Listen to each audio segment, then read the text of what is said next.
The cave. I have fairies on the cave it. exploring in San Marcos, Texas. Look, there's a rat. We got just over here. It's so dark right now. Okay. Hey, jeez. There's a light. Say it's a collab. It's a collab with Noon, your favorite YouTuber. It's all wet because it just rained, so after a while it all soaks down.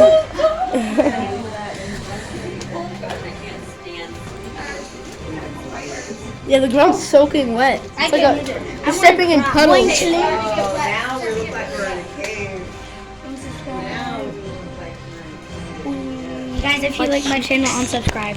Bruh. Cheeks. What? Okay.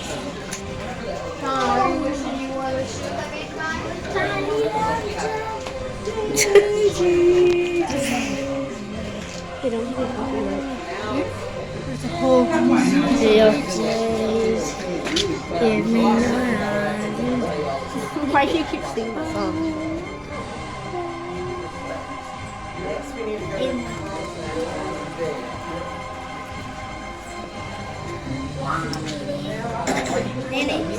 Are you recording for your Zoe? Mm-hmm. Yep.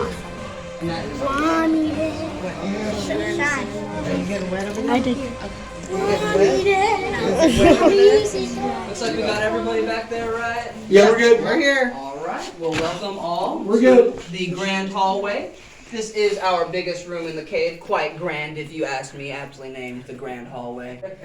Now, coolest thing about this, and most important thing, is if y'all look right above us, you might notice this really big crack that runs along the ceiling here. That is actually the balcony's fault line, and that is the special part about our cave. This line is going to follow us through the whole cave, and what that means, that's the reason our cave is dry formed. Most caves are formed by water slowly eroding away at the walls or depositing things onto the walls, but our cave actually happened in a matter of seconds. So 35 million years ago, a massive earthquake ripped these walls apart. And we actually have perfect evidence for that. If you look over here, you'll notice that the wall is sort of concave away from you. And then directly across from that, you'll notice that it's convex. So if you had superhuman strength and you could rip these walls back together, they would actually fit together like a perfect puzzle piece. So that's really interesting, and there's actually an incredible piece of evidence for that, which is our cave oven mitt right there, which fits perfectly into our cave oven right there. yeah, I see. So literally just a perfect puzzle piece. Probably the hardest puzzle you'd ever put together, but... And so what makes this also pretty special is since we are on that Balcones fault line, one of the major fault lines, not just in Texas but in the whole country, on this side we have the Texas Hill Country leading out to places like Wimberley and Fredericksburg. And on this side we have the Texas Coastal Plains leading out to places like Houston and Corpus. How many fault lines are there in Texas? I don't know. Probably quite a bit. We do have one perpendicular fault line that runs through here called the San Marcos fault line. So there are surely a couple, at least in our region, but there must be quite a bit. This is some of that cave graffiti that we were talking about, that super old stuff that we're not allowed to do anymore. Back in the 70s, the age of anarchy, you know, you could kind of do whatever you wanted. Yeah, right. And so a little bit more about that con man, right? So we talked about that poker room, and he comes along here, and he's exploring this cave for the first time, his new purchase for $50. And the first thing that he noticed is these funny-looking structures up here. So what he did was, he said, you know what, man, those kind of look like some sweet potatoes. So I'm going to sell them as the world's oldest sweet potato patch. And that's exactly what he did. So people would come from far and wide, places like Houston, to come check out the world's oldest sweet potato patch. Until... I'll get to you in just a moment, buddy. Until about the 1940s, when some UT students come through here, and they are not buying that story. They said those don't look like sweet potatoes. So they take a couple of samples, right? You see missing spots right there. They take them back to the lab, and you guys, what did they find out? They're not sweet potatoes. They're regular potatoes. Yeah, and it says gullible on the ceiling right there. They're rocks. Yeah, you guys. They are rocks. We're in a cave, right? These guys are called chert nodules, and they are essentially flint. They just have not developed all the way because of that earthquake. When that earthquake relieved them of all of that pressure, they are now stuck like this. So we call them our Peter Pan stones because they will never grow up. our next room is going to be the dark room, you guys, and I just want to warn y'all of the low-hanging door frame on our way in there. What that was?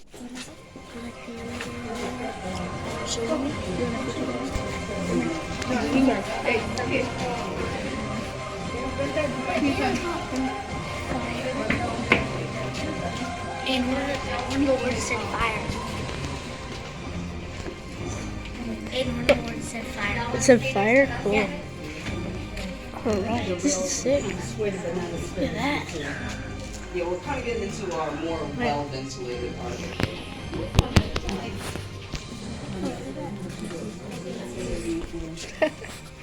So light. Loosen up that death grip a little bit. Alright. That looks cool. How you ladies doing, all right? You all doing all right?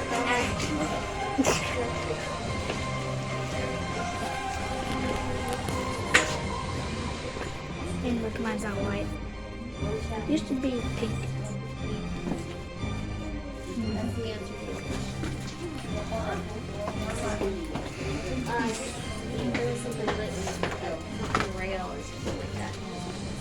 Oh, this is sick. What? But why is there a door? It's a short little door frame. Thank you. Yeah. It is, but you can see a shadow on the. Oh, yeah, yeah. Oh, this is rich room too. I mean, you can, yeah. You can sit down. This is nice. I love this side. Yeah. Feel free to have a seat wherever y'all find comfy, you guys. And yeah, like I said, this is called the dark room. We'll find out why we call it the dark room in just a little bit, but I want to get into some cool little rock facts real quick. So if y'all look at the ceiling above y'all, y'all might notice that it looks a little different than the rest of the rocks in our cave, and that's because it is. So I don't know if any of us knew that millions and millions of years ago, Texas was actually lying at the bottom of the ocean. But whenever that earthquake happened, some oxygen rushed through that crack that follows us along the whole cave. Oxygen is rushing in, quickly drying all of the sea mud, giving us this petrified sea mud. So this is all just basically ancient ocean floor sitting above our heads, funnily enough. And we actually have perfect evidence of that with our cave bubble right there, that big one, and then the small little cave bubble right here as well. That's from air trying to escape, getting stuck in that sea mud, and then that's what fossilizes right there. So that's pretty nifty, just a little bit of, 100 million years of history right before our eyes. And then also over here, y'all see that white powdery substance? That stuff is called gypsum. That is one of the softest minerals on Earth. To this day, it's still used in things like baby powder, makeup, things like that. We used to use it in toothpaste, and it was working, but as our teeth were getting whiter, they were also getting smaller because we were brushing our teeth with rocks.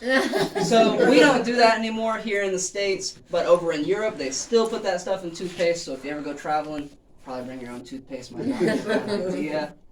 Anybody watch the Flintstones growing up? Yes. Oh, yeah. Who remembers where the Flintstones lived? Bedrock. Bedrock, that's right. So if I told y'all that these black rocks right here are Flintstones, what do y'all think would be the rocks surrounding the Flintstones? Bedrock. Bedrock, that is right. Flintstones really live in bedrock.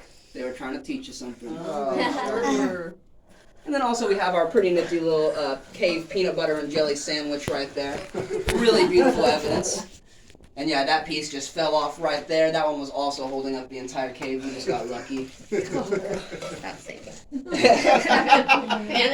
And so now we get to learn why we call this the dark room. So Mr. Rogers, that con man that I was telling y'all about, is still exploring the cave for his first time. And he sees this room. He already knows about the poker room, and he has to one-up that because that's such a great idea. So now the only thing that he can think of is to make this his VIP room. And he tells people, guys, come check out our VIP room. I really like you. There's lots of treasure in our VIP room. Now, have you guys been looking around? There's not lots of treasure in our cave. It's a bunch of rocks, right? So he had to get really creative on how to get some treasure in here. So he did what any loving husband would do, and he went to his wife's jewelry box, grabbed all of her gold bracelets and necklaces, and ground them up into a powder, and sprinkled them along the walls. And that is a true story. That's really what he did. So imagine this. You are coming through the VIP room, and you are searching with a candle. You don't have flashlights back then. And you're trying to find some gold. You're doing your best. You're not seeing nothing. And then a cave kiss comes from the ceiling, and you are left with this. Oh.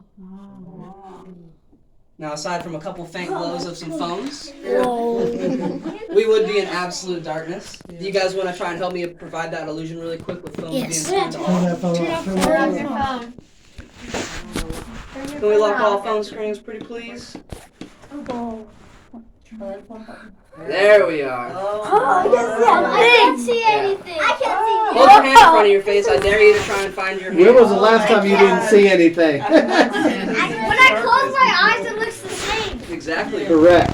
So this is I don't know true what absolute I can't close darkness. my eyes. Most darkness like this is just pretty dark, but this is almost absolute darkness. Yeah. And absolute darkness is actually extremely rare, can only be found in a few places in the entire universe, not just Earth. It's going to be in deep caves like this on Earth and other planets. It's going to be at the bottom of the ocean where no light can pierce through all that water. It's going to be in the deepest, deepest depths of outer space where you can't even see other stars. That's how far in outer space you are. Yeah, right. Can you touch it? See. All right, guys. I don't Our think next you- room I is don't going to be think one of you the can see it small on rooms. We're going camera. to have to get really comfy with each other in that room, but we can start heading that way. Come on, man. Let's go. Let's go. I need to go first for my YouTube channel. Yeah, that light's about to die. And you might get like a lot of subscribers for this. So you guys, I was talking to y'all about those chert nodules and flint. Oh, These yeah, are yeah. kind of half and half. So you notice this Oh. guy right here? It's Yeah. got some black and some of that gray. So half and half. Hey, can we mine them That's with cool. an iron pickaxe? I think we could use a stone pickaxe for those guys. Okay, I'll do it. Or maybe I can get a diamond pickaxe and get lucky. And I will tell y'all, we actually have our best gypsum pocket Oh, back here. The caving, yeah. this is the softest Hey, mineral. Aiden, Attic, That's can you, like, that's a can you hold mineral. back for just a second? I want to take a quick picture like of sand. me, Daddy, and Aiden, Attic. Okay. Attics. Stop and come back. Cracks up there. Okay. All Thank right. you, boys. Okay. Oh, it opens up. I want to go down there. That's where the cave gremlins are. I would be careful. Cave gremlins. Where are we gonna find the ancient city? Some of the flint in our cave is kind of just like any other rock, but I really love the flint in this room. Yeah, that's cool. Oh, that was the Oh one. yeah. It's like they were put there, you know. They fit Were just they? perfectly. They No. were not. I promise. Okay. And who remembers what that rock is in between all the flint? Bedrock. Bedrock. That's right. And not like Minecraft, you can break bedrock in real life. Yay. What's the line Where did we called find that the we ancient follow? city? Yeah, Where did we the fault find the ancient line. city? Where did we get a Oh, diamond yeah. pickaxe? Where's the water Look at now? that crack. Where's the one? There you go. Diamond pickaxe. Hey, y'all remember there's another guide right behind you. Alright, and I do want to warn everybody. Oh yeah, y'all found it. That is the tallest point in our cave right there. Yeah.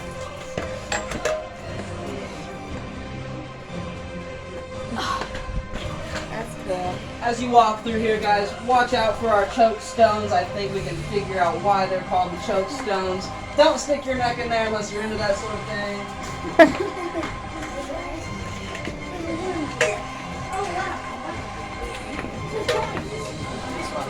You got a And I wishing will well? say, do be careful for this, you guys. This is the only thing in the whole cave we're not allowed to touch.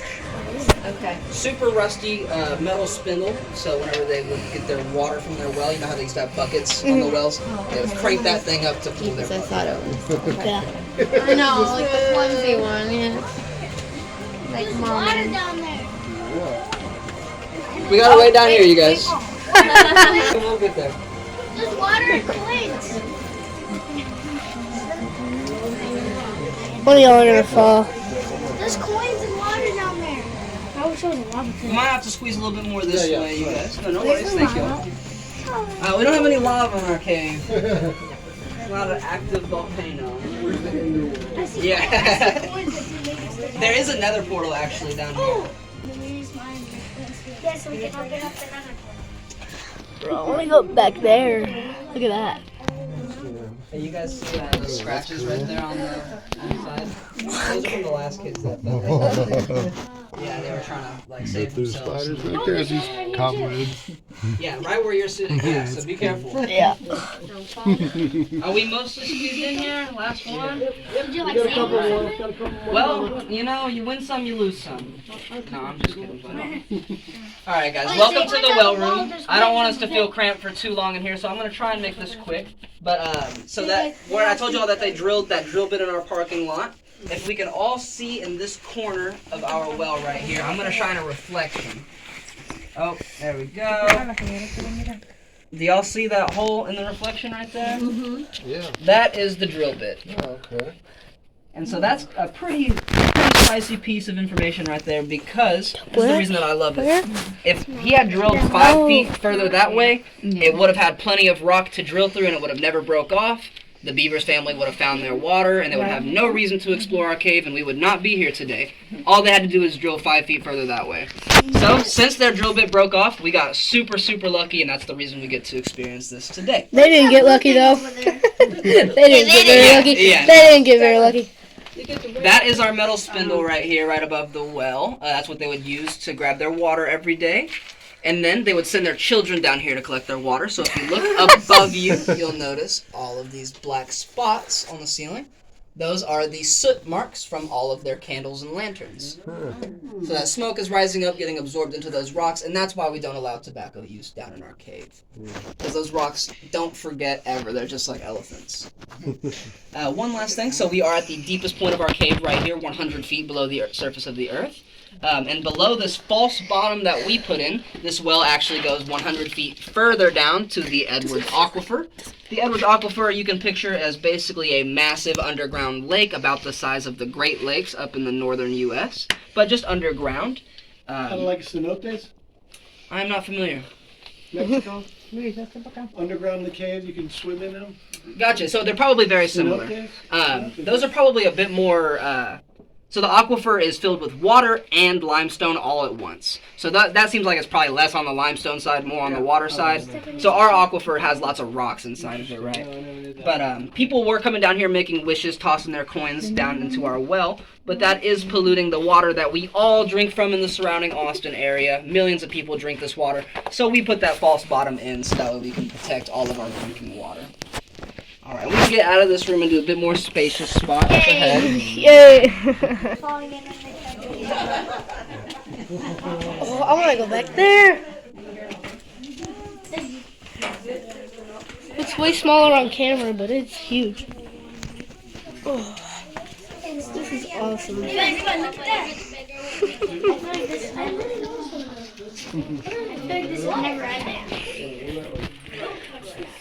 That's the part I was peeking through right there.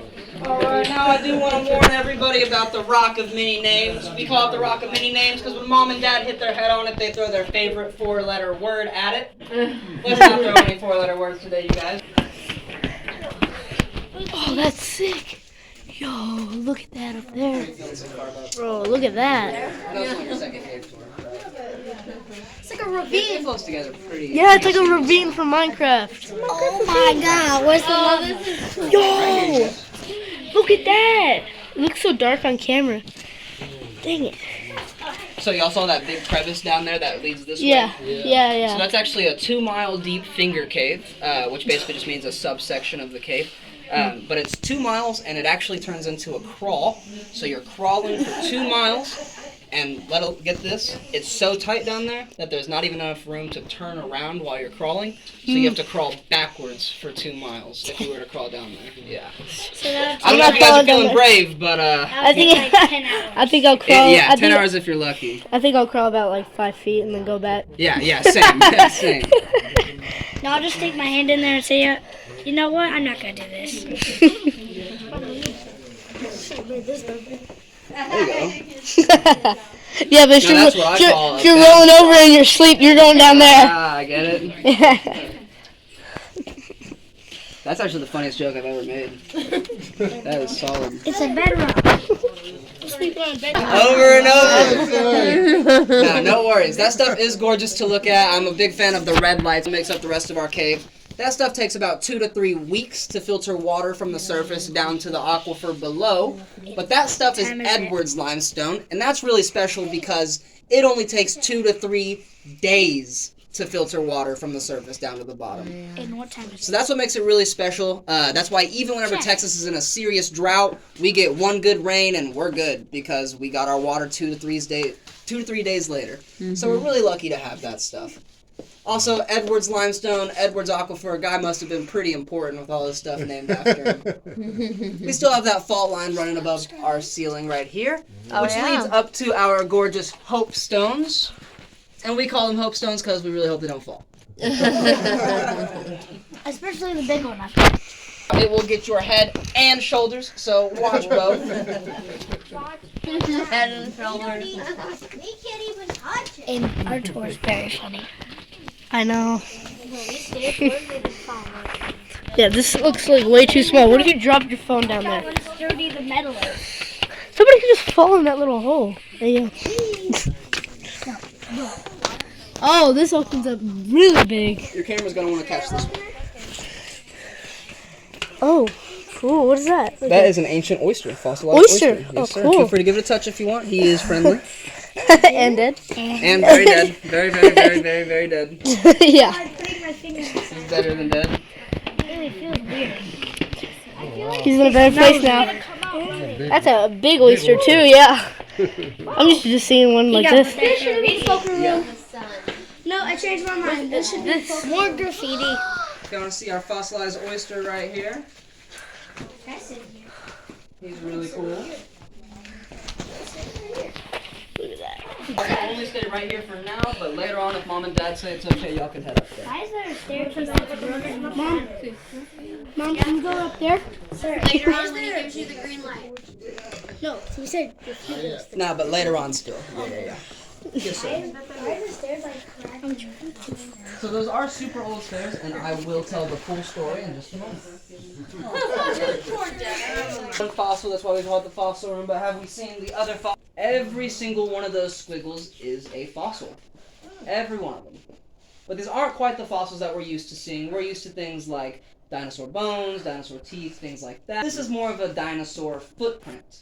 So if you can picture a T-Rex walking through the mud, it makes a big footprint. That's what fossilizes. We see those all the time. These are dinosaur footprints, but they are tunnels. So some kind of dinosaur that sits at the bottom of the ocean is digging these tunnels. Who wants to take a guess as to what dinosaur that was? We know what dug these tunnels. Trace fossils like this are all over the world, so we're very familiar, but we hadn't found our clans yet. So we took a look around, we hired a paleontologist to do that for us, and so she digs this old staircase right here.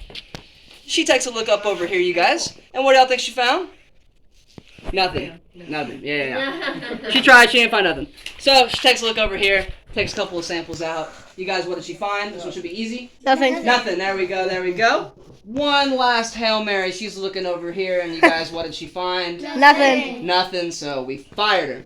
With the money we saved, we grabbed a stick of dynamite and blew up our elevator shaft. And that's where we found Bert and his half-brother Ernie. Those tiny little black dots on the ceiling. We call him his half-brother Ernie because half of him did explode with that stick of dynamite. But that gave us a chance to find out how old these guys were. So we sent them out to get carbon dated. For any of you nerds out there, they were actually too old to be carbon dated. There was no carbon left, so we had to argon date them. And they were 65 to 75 million years old.